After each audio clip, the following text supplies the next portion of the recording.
Gorod Krovi. What a map to behold. I haven't played this map for a long time, and frankly, it felt like I was going into the map blind for the first time, with just some knowledge that I have deep within my brain that I didn't know I had. After playing Gorod again and doing the Easter egg for the first time ever, there is a lot to talk about Gorod Krovi and the conversation to be had about the style and theme this map was going for, and how it affected Black Ops 3 or even how it affected future Black Ops games. From dragons to the weapons to the new items we receive from this map, it holds up a lot to today's standards. So let's talk about it. Let's talk about why Gorod Krovi is what zombies should strive to be.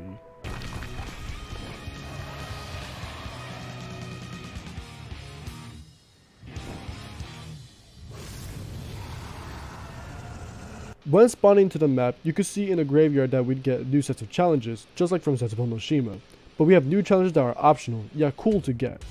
These are weapon challenges. When you pull up your scoreboard, you can find a timer above your KD. This timer isn't just telling you how long you survive on this map, but it's also a timer on how fast you got to be to achieve these new melee weapons. The new melee weapons in question are the wrench, mallet, and axe. To get them one by one, you need to get to certain rounds under a certain amount of time. To get the wrench, you need to get to round 5 under 5 minutes. To find all these weapons, by the way, it's in the basement area where the electric trap is after you go past Juggernog.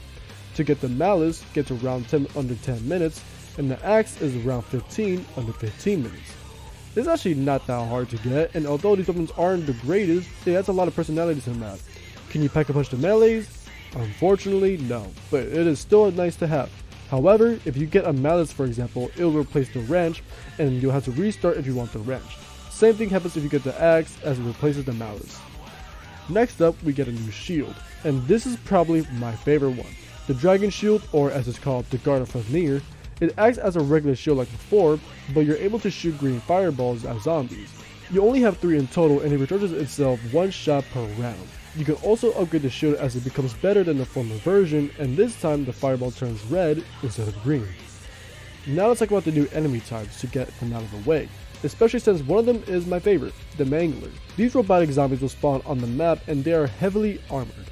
They won't only try to hit you till you're down, as if you're at a far distance, it will shoot a projectile at you. This bullet also follows you wherever you go, so make sure to turn to a corner to let it hit a wall. Next enemy type we got are Valkyrie drones, and these are not really my favorite, something I'll get into later. They are your special round enemies, and you have different ways of killing them. They shoot electricity at you normally and will do dodging maneuvers to avoid getting shot at. Getting hit by the electricity will cause you to slow down and electrify your screen. This can also electrify zombies, causing them to be explosive when killed. To kill them, you can either shoot at a panel in the middle of the Valkyrie, revealing a red hole, continue to shoot at it and it'll blow up, or you can shoot off all of its arms so that it can't attack you.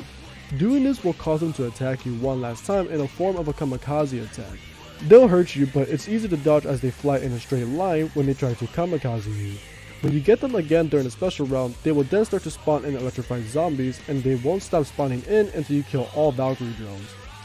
Next we got masks/accessories. There are 3 in total, and getting them is easy. There's a Mangler mask, Valkyrie mask, and Dragon wings. Let's get to the easiest one to the hardest one. The Mangler mask, in my opinion, is pretty easy to get, as you need to shoot off a couple of Mangler's helmets and their arm cannons. You'll hear a specific sound to let you know that you finished. To find the mask, it's on the same floor as Juggernog, near the dressing room and the mannequin. Wearing it will grant you some buffs like being able to deal more damage to Manglers, but they aren't able to do a lot of damage towards you. The next mask is the Valkyrie mask. To obtain it, you need to shoot off all of the arms and a red camera that is at the very front of their face. You'll hear a sound once you finish off a couple of them, and you can find it next to Juggernog on the mannequin once again. The buff is the same as a Mangler's mask, as you'll get a damage reduction from the Valkyries, and you'll do more damage towards them. But a cool little buff they added is that their electricity attack and electrified zombies do less damage to you. And lastly, the hardest one to get, mostly because it's time consuming, is the Dragon wings. These are the best ones to get, as it helps you a lot. To get it, you need to ride the dragon on different platforms. You can't ride it 3 times on the same one, you have to ride the dragon once on different platforms. Once you do that, you'll need to do 2 things, which is where the time consuming part kicks in. You need to finish off the lockdown step in the hatchery to get 1 step closer, and we'll get to the item for the lockdown later, but after that, you'll need to get the dragon egg. Another thing I'll talk about later. After the dragon egg is fully incubated and you get the item from the lockdown, as well as you going on all of the platforms to ride the dragons, go to the top floor where the Wonder Fizz would be, and you'll find a new set of dragon wings on a mannequin. The buffs are actually insane, and is why it's the best one. You'll take less damage from fire and explosives for one. Summoning the dragon to ride it is now free when the wings are equipped, but fuck all that, cause you could just fly there yourself. When you ride the dragon, you're locked into a cutscene for 20 seconds. Is it cool? Yeah, but if you want to save time and not do this all the time, the wings are your best bet. On each platform, one of the rods will have wings on them. Clicking on the wings will then teleport you straight to the hatchery, which is also Pack-a-Punch, and that's all the accessories on the map. Next up is the Dragon Strike. After doing the lockdown step, you'll be able to get the Dragon Strike item. It distracts zombies, and an artillery of fireballs will kill anything in its path. You can also upgrade it, which is something I found out pretty late into the development of this video, but you can do it. We're almost done, and with the next item is the specialist weapon, the Gauntlet of Siegfried. After doing the challenges on the headstones that it tells you to do to hatch the dragon's egg, you will now have a specialist weapon that does some things for you. 1. You have a baby dragon that spews fire out of its mouth like a flamethrower for you. It does a lot of damage and is generally really fucking cool, but there's more to it. The second thing you can do is by pressing the alt fire button. The baby dragon will get off your arm and you can now lunge punch zombies in their faces. It's a one punch machine and it kills manglers and valkyries alike. Not only can you punch zombies, but the dragon will fight with you shooting out fireballs as you punch the zombies to death. The last thing it can do is that the baby dragon can grab drops and bring it to you like Hell's Retriever. The one piece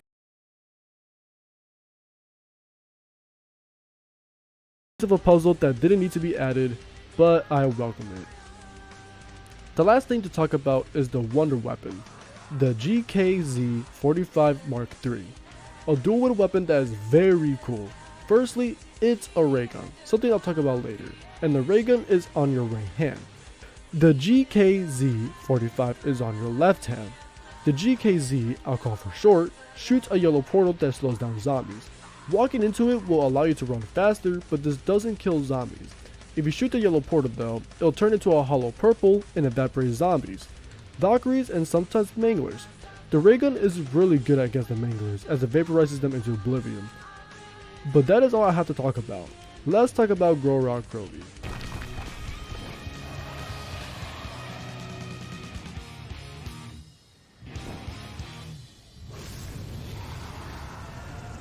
If there is one word that describes Gorod Krovi or Bloody City, that word is awesome. Whenever I'd use an item that's from this map or use a feature that was not only on this map but is also used in future maps, the word that comes out of my mouth is awesome. From the skybox to the weapons to the song Dead Ended to flying a dragon, this map is epic in ways that previous Zombies maps hasn't done before. Gorod Krovi was made specifically to be as badass as possible and to also make the players feel like they are badass. A lot of the new features to this map rewards the player for being good players. Although the lockdown step isn't hard because of the Gobble Gun machine and the fact that the Mark III exists, it still gives you something in return for beating the lockdown. Not only that, the melee weapons and the mask being the thing, it's a pure example of doing what you're always done, but more effectively and quickly. And for being an effective player, you get a reward that gives you buffs and you become stronger. Besides the map being badass, what about the box weapons? Firstly, we got two new DLC weapons in the box, the L4 Siege and the dual wield crossbows. These are great in their own ways as they have the different purposes for existing, one of which was already a thing from Black Ops 1. The L4 Siege is a powerhouse of a rocket launcher, especially when it's Pack-a-Punched. However, the crossbows aren't that good on its own, and that's because its main purpose isn't to kill zombies, although it can do that. The purpose of this weapon is to revive players. When PAPs, you'll be able to revive down players by just shooting at them, and that's something we haven't seen since I believe Black Ops 2. The PPSH making its return was amazing, and everyone was freaking out when the weapon revealed itself in the Gorod Krovi trailer. It's really good on this map, and I'm glad it got to return since it hasn't made its appearance since World of War. The Gauntlet of Siegfried is my second favorite special weapon as it fits the map so well, and the different functions this gun has is impeccable. Honestly, I don't even know if I can consider this my second favorite anymore, as it's way too good to be number 2 compared to the sword in Shadow of Evil. They're both great in their own way, but I believe the Gauntlet does what the sword can do, but better. Both the sword and the baby dragon can fight for you, and what does suck about the sword is the fact that after you upgrade it, you aren't able to slam attack like the former. What makes the baby dragon even cooler is that it's able to get you drops if it's too far away, or if you get crowded by zombies. This itself could be a lifesaver, and it's a feature I love a lot from the Hell's Retriever, so I feel like the sword will have to be the throne for the #1 spot on this one. The Gauntlet simply does everything a sword can do, but better. Don't get me wrong, I love the sword. It's badass and it fits the vibe of Shadows a lot, but people don't talk about how good this Gauntlet is as much as it should. Next thing I want to talk about is the boss fight. It is such a good boss fight, and the fact that there's 2 of them is amazing. You go from fighting a dragon to them fighting Nikolai instead of a robot. Now with the Idle Eye Gobblegum, this fight becomes easy as fuck, but I did like the challenge that this boss fight gave me. Also because I kept forgetting to put it on. And I remember someone commented that Sensible has a good arena once you defeat the boss. Good. Brother, are we talking about the same map? Gorod has the better arena to fight in, and it has plenty of space to walk around in. This is how you do an arena. Lastly, I want to say that the Pap camo for Gorod is so cool. It reminds me a bit like the Pap skin from Mob the Dead, and there's different colors to it, from red to orange to blue and green. They all look really good here. The Mark III doesn't get this effect here as it just turns red, but I think it's also really good compared to it just pasting the skin onto it. Now let's talk about the negatives here. Although it isn't much, there are definitely some to talk about. Firstly, the GKZ. This water weapon is good, but it isn't that powerful. That's something that everyone knows. The Ray Gun Mark II is the better ray gun, and it sucks that this weapon doesn't kill zombies as easily. Okay. The Mark II is the better ray gun, and it sucks. The Ray Gun Mark II is the better ray gun, and it sucks that this weapon doesn't kill zombies as easily on the high rounds. And honestly, this gun doesn't really scream ray gun to me. Sure, the actual ray gun is in your right hand, but it doesn't feel like a ray gun to me. I'm not saying that it isn't a ray gun, but the fact that the only way you know what the weapon is, if your character calls it that, or by reading the Mark III in the name. For the most part, it's just the GKZ-45, as it feels like more like a Gersh device put into a gun than a gun that shoots rays at zombies. The next negative I have is the Valkyrie itself. They don't fit the map in my opinion. The Mangler's, although robotic in some aspect, still fits the map because of its appearance alone. Fighting a Mangler really makes you feel like you're fighting a greater threat on Gorod Krovi. However, the Valkyrie drones are just robots trying to zap you to death. They're a bit annoying to deal with, and they would sometimes hide from you and let the zombies fight for them.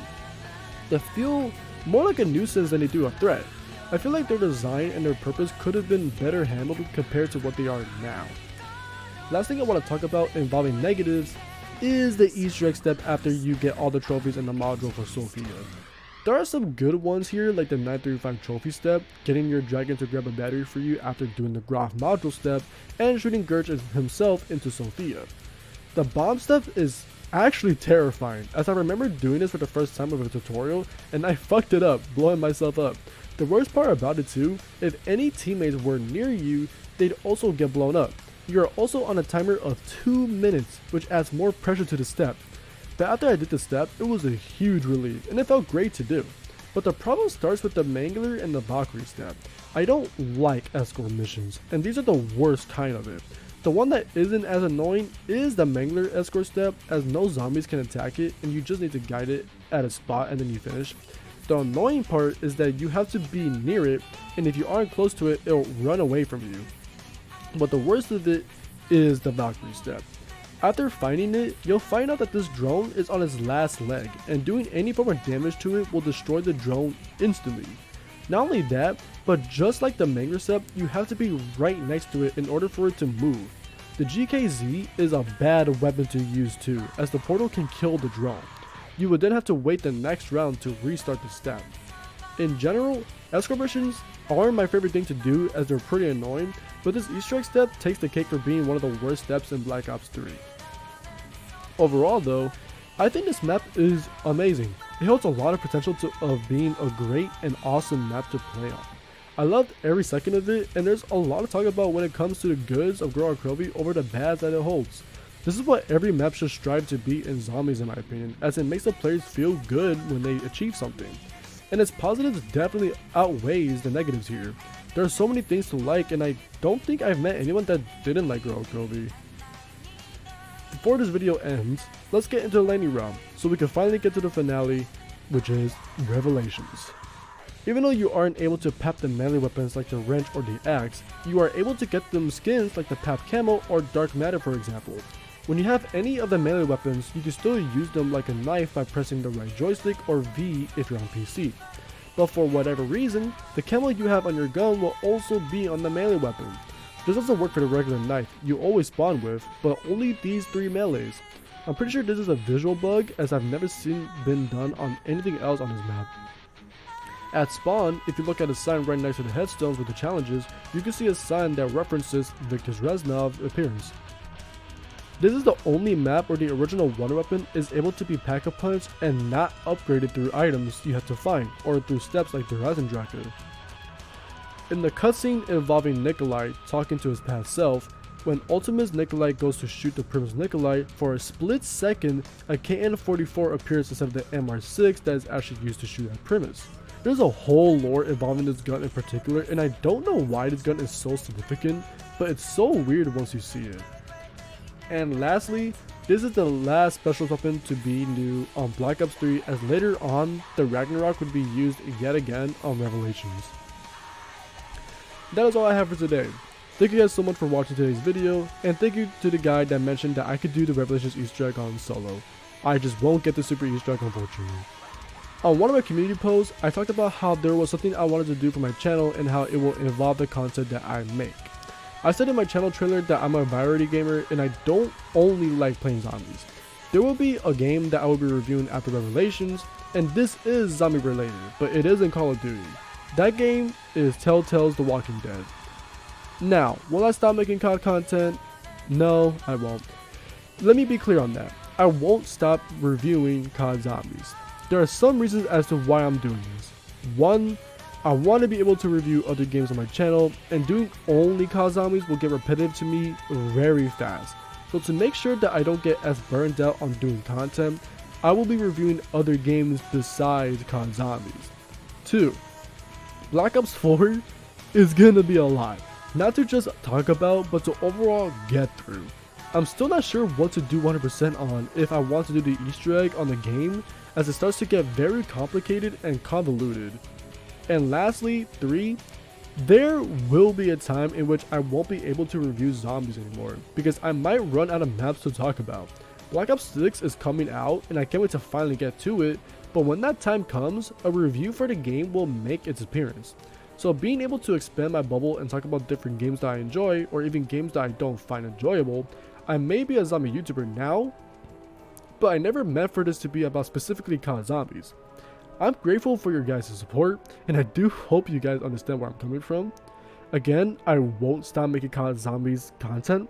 I will be flip-flopping between Walking Dead and Call of Duty.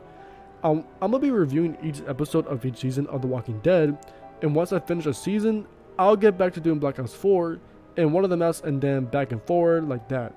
But that's all I have for today. Make sure to like and subscribe if you like the content, and for today, stay safe and stay hydrated.